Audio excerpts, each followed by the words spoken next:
fill out a questionnaire and get matched up, and off you go. Yep.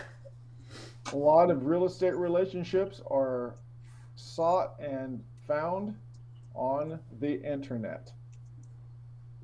It's not at a bar any longer. Man, Sorry, Doug, you've been hanging out in the wrong places. Go to a virtual the bar. old days, PR. Go to the virtual bars. Okay. They have websites for that kind of stuff. Hey, So, hey, can you I gave take up these three drinking. shots and sign this contract listing agreement with me? yeah, it can all be done virtually now. So, um, Mary Lee had a great question about what are some um, future predictions of what you feel or what you see or what you can imagine the next quarter or half a year is going to look like. So, Jim or Doug, Jose, any thoughts? Or Mary Lee, you brought it up. I am, well, for me, it's getting ready for this year right now, and I'm restructuring my business. So that's been, really all consuming. Um, but I decided to give out my Christmas stuff to my clients, in January instead of December. So I feel like I'll stand out a little more and Mhm. have time to spend with them a little more instead of during the crazy Christmas rush. And Mhm. then just kind of knowing that January and February and some of March are client care months, really preparing. And like Todd was saying yesterday, I love that ABC thing. I've just got all my active clients clumped together in my head. I know who's ABC, but I'm definitely going to institute that. And I did get a board to write on. I've never had one in my entire business career. And so I've been writing on that. I know, and it's so weird because I'm like, no, it's messy. Ooh, I don't want to see the messy. So I just have my other person write on it. She's got better handwriting, and but I'm gonna now have the ABC. But it does help because I can look at it and I can see who's pending, who's active, who's closed, and now I'm gonna have to wipe off all those closed people. Imagine getting in your car one morning, driving into the office or going to see your family, and there's no dashboard. Somebody went in there and just put a piece of plywood over it. Yeah. I I mean, actually you have to could, get a bigger one. I think I'm gonna have to get a bigger you, board. you, it, you would, you'd be at okay, okay. I know how fast I need to go on these streets. I know Yeah, the direction I need to get there, and I think I have enough fuel. I'm pretty sure, and I'll just stop and get fuel when I think I need some. Um, as long as I just sort of stay within the speed limit that I know everyone else is sort of going in, I don't really need to look at my dashboard. And that's a lot of real estate careers, and that's okay. When you have that dashboard in front of you and you know how much fuel you have, how mhm. much cash you got coming in, how much leads you have in your pipeline, it just makes for an easier driving experience. Yeah, it It's also keeps me mentally connected with the different clients because I look yeah. at it and I think, no, I'm gonna call that person and Hmm. see where they're at and things Yes. like that. Yeah, I Yeah. really like it. It is definitely understanding that we are business people in a business, and regardless what the size of your business is, um, we're all in it. And having those key performance indicators to help you understand how fast you need to be going, or maybe you don't need to run that fast, Yeah, yeah, or or maybe you need to speed it up. Knowing where your business is, like Mary Lee said, gives you a sense of peace, uh, and it helps you navigate any marketplace, regardless if the market's going up or if the market's going down. Knowing how many leads you have at any given time, um, and the market starts to dip, you're going to say, okay, I need to increase these different areas and avenues of lead generation, because that's what it all starts with, the LLPNC, LLPNC, lead generation, lead follow-up, presentation, negotiation, and client care. And so pipeline, yeah, absolutely. So I might start color coding too, and then I've got little magnets on there and stuff. Butterflies, of course. It helps you make decisions, strategic decisions about what's going to happen 4 months from now, 5 months from now. Yeah. That's, we live in a 24-hour cycle. I get it. And our weeks and months are developed, our outcomes are developed by 24-hour cycles. That's all we can live with, is what we have today. Can't change the past, no guarantee of the future. If I wake up and I can draw breath, I have an invitation into this day, and I have the 24 hours, if I'm given all of it, to do something with it. And in business, speaking about my business, not my life, that's a whole nother thing, but they're connected. So if I show up and this is my work day and I got 24 hours to do something with, what am I going to do with it in regards to what I can see on my dashboard? And so today is going to matter, Jose. Okay, taking a week off of prospecting or taking a week off of lead generation could result, I'm not saying it will, it could result without having a closed transaction a month to 2 months from now.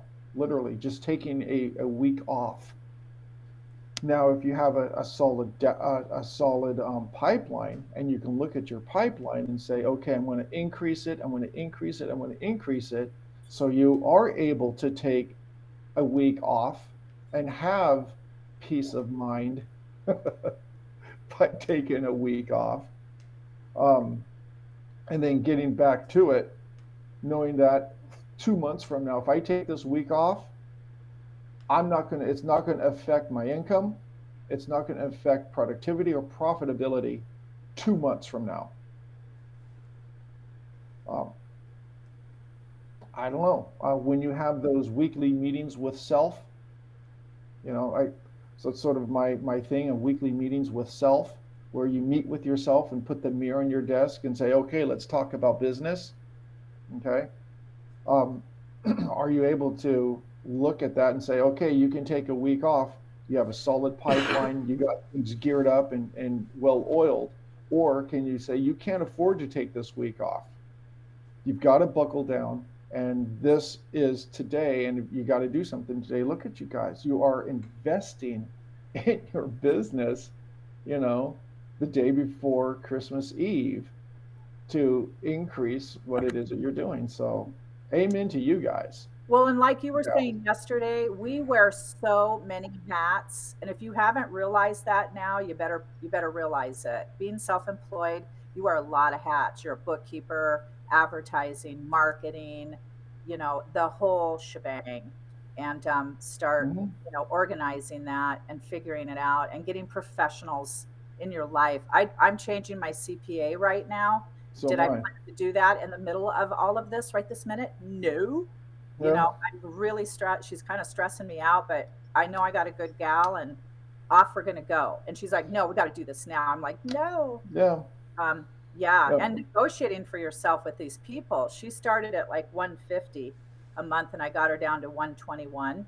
And, I have my own personal stuff I have her do. Everybody's different. Yeah. But make sure you surround yourself with good professionals who can help you. If you can't, if you can't make a flyer or something, find somebody, or go to Todd, of course, he's a wealth. I'm not going to make a flyer for you. Seriously. I will not make a flyer for you. A wealth of information. He can guide you. Right. I'll review your flyer for you, but yes, I'm not going to make a flyer. Send you in the direction where to get that flyer made. So was our original question about what we thought the market's going to do in the beginning of the year? Yeah, so what you're going to do to get ready? Oh, for our own business, not necessarily what we think the market's going to do. So what do you think the market's going to do, Jim? In regards to my own business, or how the real estate market's going to be in the first half? Let's hear what your thoughts and predictions might be. I think there's still a supply imbalance, and interest rates are ticking. And I was I watched the Buffini bold predictions, and had Lawrence Yun on there, which is the NAR national economist. And I even touched base with my lender that I hook everybody up with, and kind of wanted to get what his thoughts were. And I think we're going to see interest rates. It's going to be interesting because the Fed has inflation going, and at the same time they're limited on their ability to raise rates. It's going to disrupt a lot of people's wealth. The stock market is going to take a hit in the way that they go about it, and the real estate market will slow down as they go about it. I think the first half, if you're on the fence, if you have a client that's a buyer, you need to do anything and everything you can to get that thing locked up in the first half, because I ran some numbers with my lender, and on a $500,000 loan, okay, on the loan amount of $500,000 at 3 1/8 versus 4, he thinks rates are going to go up a point by the end of the year. And Amen. They should. They are. They've been artificial. The Fed has kept everything compressed and yeah. That's a different soapbox, but it's almost a $281 difference in that full point at a $500,000 loan. So how much of a difference? $281 a month, all things equal. That's about $50,000 of purchase power that's going to be lost. So yeah, and then on the flip side, if I had a seller, I would be taking advantage of this moment. The first half, I'm going to be pushing and pulling and dragging on the first half. I'm going to give it everything I got. Messaging. I'll be throwing some videos out. I've got a bunch of stuff in my head. I'm at the point, whenever I get to the point where I can't sleep because my mind will not shut up. Yeah, it's going to be an exciting 2022. I really think it's going to be a hell of a year. All right. Yeah, it is. It is. I think we're going to have the same amount of sales. I don't think it's going to beat 2021. I think I agree it's going to be a little softer. I think things are going to slow, but it isn't going to dive. I think it'll just be kind of a gradual thing, and we'll maybe get to some normalcy. We are not in a normal real estate market by any measure. Yeah. And true. so it will be good to get back to some sort of normalcy where a buyer can take a couple days and think about it versus having to make a decision within an hour.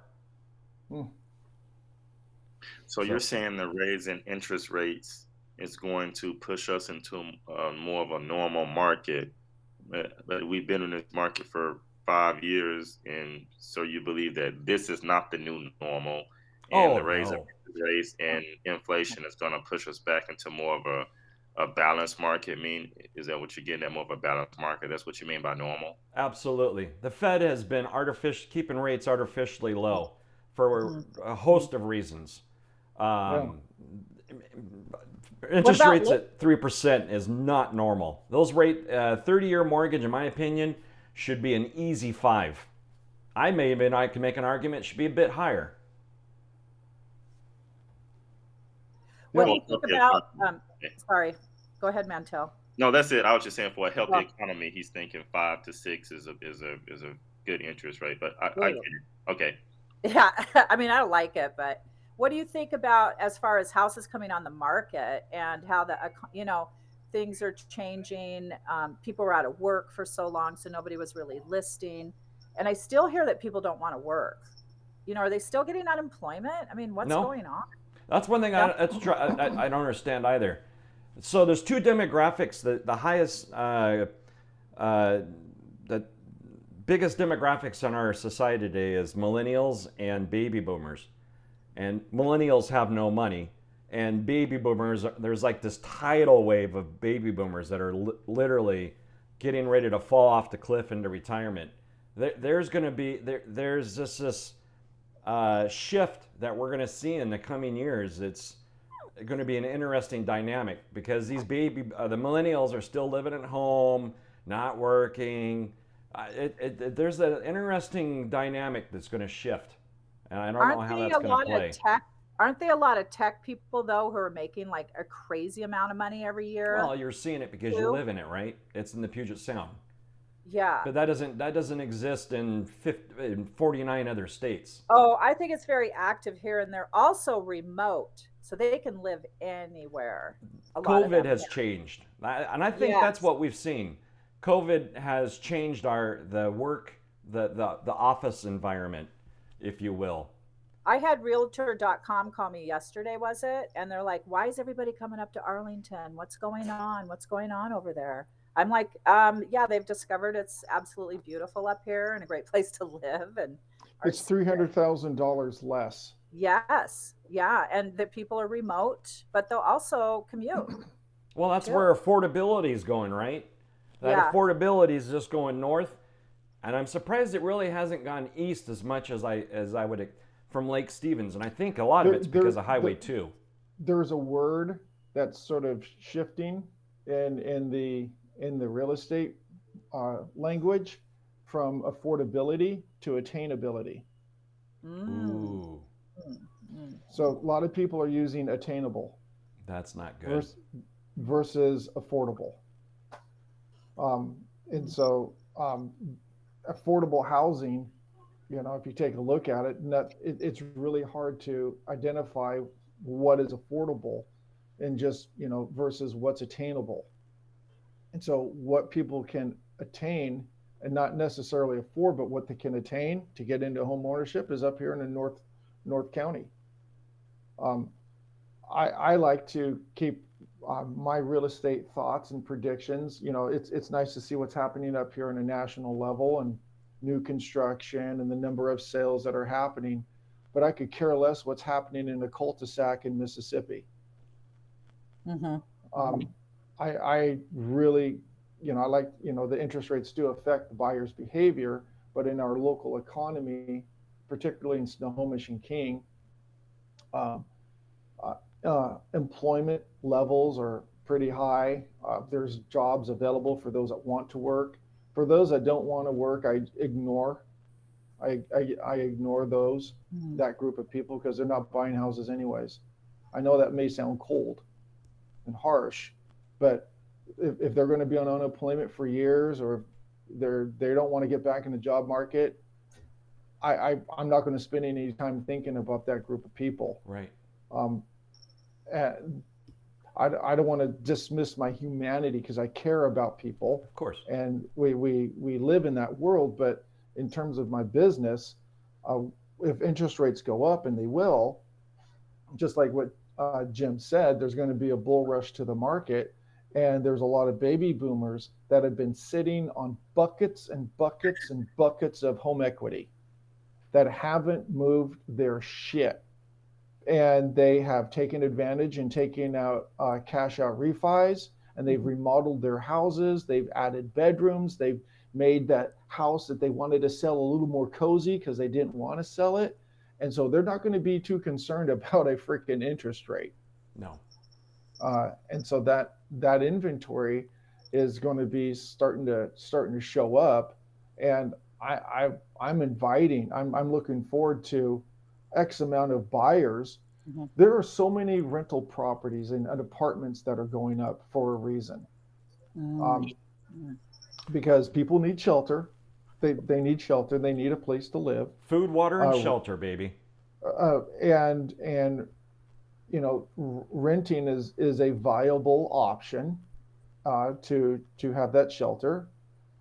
And that there will be a lot of available rentals available, and for those that are going to not be able to purchase because they're going to be bottomed out, the buyers that are shopping, like what you mentioned earlier, that can't afford that extra $281 a month, which puts them into a 600 to 650 market, will now be looking at homes in the 525 to 550 market.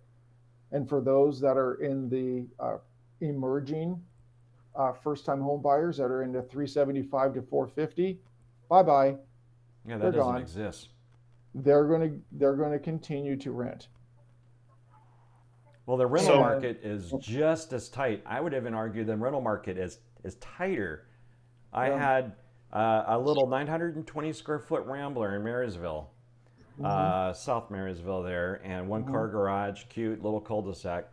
I rented it for $19.75. I got 82 responses on that sucker within the first week. Yep. And then I have another place over there in Circle Bluff, there in Arlington. It's a townhome style. It's a little, used to be a low-income housing development when it first started. But there again, $18.75 for 1,100 square feet. And I've gotten 75 responses.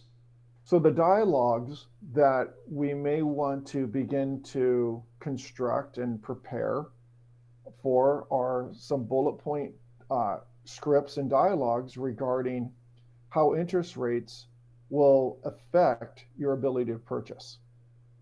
So when next week, because I'm going to be here next week, Tuesday, Wednesday, Thursday, maybe we should start to collaborate and construct some dialogue regarding increasing buyers' motivation to get into the market right now and purchase on payment. You can't take a look at the price tag. The price tag is, you shouldn't be thinking about how much the home is going to, at the end of the day is going to cost you. It's what the interest rates are going to affect you in terms of your payment and the available housing. So it's not about it. So we should start talking about how to create urgency about payment and available homes on the marketplace to start to convert the buyers. And naturally, how does that translate to the seller's language right now when somebody's thinking about selling and then upsizing or downsizing? Yeah, that was going to be my next question: how to get these sellers motivated, to sell. They're sitting on all that equity. I've been trying to tailor my last few listing appointments toward taxes going crazy and inflation going crazy, because I think nationwide we're at a 6% inflation increase, and locally we at 9%, and that's just crazy. I haven't done the numbers to break down the actual dollar amount, but if it keeps going this way, fixed income people who's got $200,000-$300,000 in equity, how they're gonna have to do some refinance or do something. Let's try this out for a second, Manny. Okay. So Manny invited me over to sell your property, and that's great. And there is no direct certainty regarding what will happen in the future. However, experts, I think, can generally agree that interest rates are bound to increase. And so the question is, what time now, okay, is a good time to get started? So let's have that discussion. So first, let's talk about selling, because that has to happen before you purchase. Now, ideally, you want to have inventory to select from once you purchase. However, or you want to have inventory when you want to purchase, and you want low inventory when you want to sell. So here's the question, is when is the best time to sell in connection with the best time to purchase? Okay. The best time to purchase is when interest rates are low and you have and when you have a lot of inventory. When you have a lot of inventory and interest rates are low. Have we seen that? Yes. No. We haven't seen high inventory and low interest rates. Right. We've had low interest rates with low inventory, which makes it challenging for a buyer. Okay. On a seller side, the best time to sell is when you have low inventory and high demand. And so it's hard to have the best of both worlds. And so what will happen when interest rates increase? What do you believe is going to happen to a segment of the buyer population? they're going to leave. Right. Correct. They're going to leave, which means what does that mean for you as a seller? There's going to be less people want to buy my property. Less multiple offers. You're not going to have as many multiple offers. Right. Okay. You know, the neighbor's getting $40,000 above asking price. That other neighbor got 80,000. Your friend in South, they got 110,000. No appraisal, no inspection, Right. waived earnest money. When interest rates increase and a segment of the buyers leave, that's going to create a drought of that kind of activity in today's market, which will not make it impossible to sell, but you're going to be scratching your head going, why am I not experiencing this? Mm-hmm. Because interest rates are going to increase and a segment and then a population of the buyers will leave. Now, we'll get your home sold, but then you turn your head and you become a buyer. Higher interest rates mean what for you as a buyer? Same. Less buying power. Less buying power, but you'll have more inventory. Right. So what direction do you believe is going to be best for you to move towards? Right now, let me explain why. Now is the best way, because I don't want you to go up and my dollar not go as far as terms of my 30-year monthly payment. So you get the highest amount for your house at the lowest interest rate possible. Right. And you deal with the crappy part of having to fight and claw for that other piece of property. Mm-hmm. But you're going to be married to a low interest rate, right, locked for a long time. Mm-hmm. So you're going to get, now is where you can experience the best of both worlds.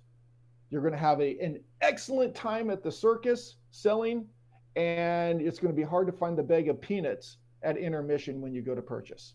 Okay. Right. Okay. But I'll help you find the peanut bag at intermission. All right. Got it. Thanks, Todd. Good script. And I would toss in the idea that you'll have the ability that normally it's 30 days to close. And that being a seller, you've got the leverage that you may be able to negotiate a delayed possession. Mm-hmm. At least 30 days. Right. 60 days would be the max, but you'd be pushing it. And let me ask you this other question. So that buys you more shopping time. Would you be, because we have to choose our uncomfortable. Okay? This is going to be uncomfortable. Just let me put it to you straight. I do this 2 or 3 times a month. It's uncomfortable. Even in great markets, moving is uncomfortable. So you have to select your uncomfortableness. Okay? Is it going to be more uncomfortable for you to get $50,000, $30,000 above and be inconvenienced for a little bit, even if you have to put your stuff in storage and stay with a friend for a couple of months to have an extra $30,000 above your list price? Or where do you want to have the uncomfortableness of not getting that extra money and also paying a higher interest rate? Always throw in the word potential. I really try to tone down that multiple offer expectation. So I mean, what's the least uncomfortable? More money in my pocket. I think so too. But there's I could be uncomfortable for more money in my pocket right now. Yeah. And a lower interest rate when you purchase. And a low interest rate over 30 years. Correct. Win-win. Right. So let's figure this thing out and get it on the market within the next couple of weeks. We need to do some touching up around these soffits. We need to get that doormat and the paint and some light bulbs, a CO2 detector, get some earthquake straps on here, repair that fence, and get this place ship-shape. Empty out those closets, get this stuff in storage, and let's get this ball rolling. We'll get it staged, photographed, and marketed in the next 2 weeks. Yeah. Okay. Sign here. They may say, they may choose the other route too, and that's fine. I don't believe that's probably the best thing to do, but that's your decision.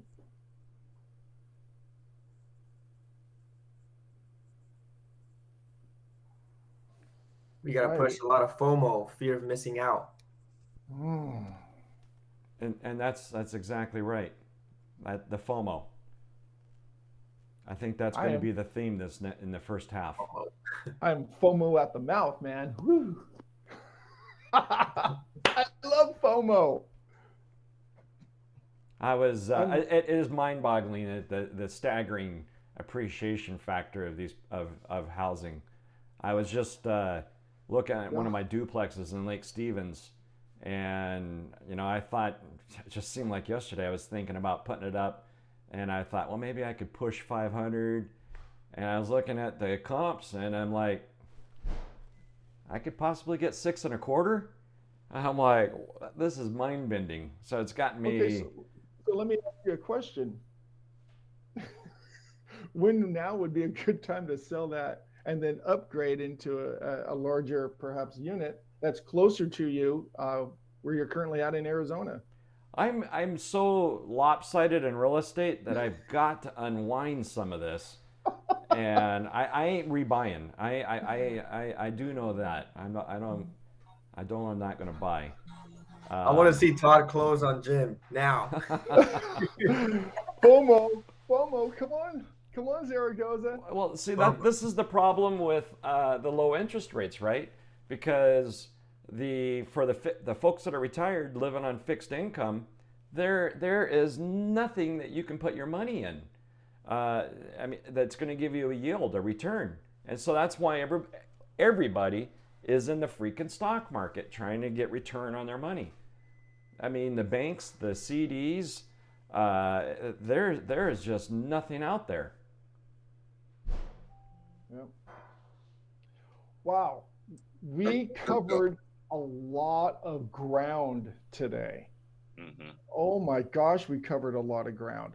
From strategic things we're going to be doing in the beginning of the year to a rounded discussion about the future in the next 2 to 3, 6 months, followed up with some scripting. Whew. Yeah. Yeah. Well, I am going to be off for the next couple of days. I'll be back at it on Sunday.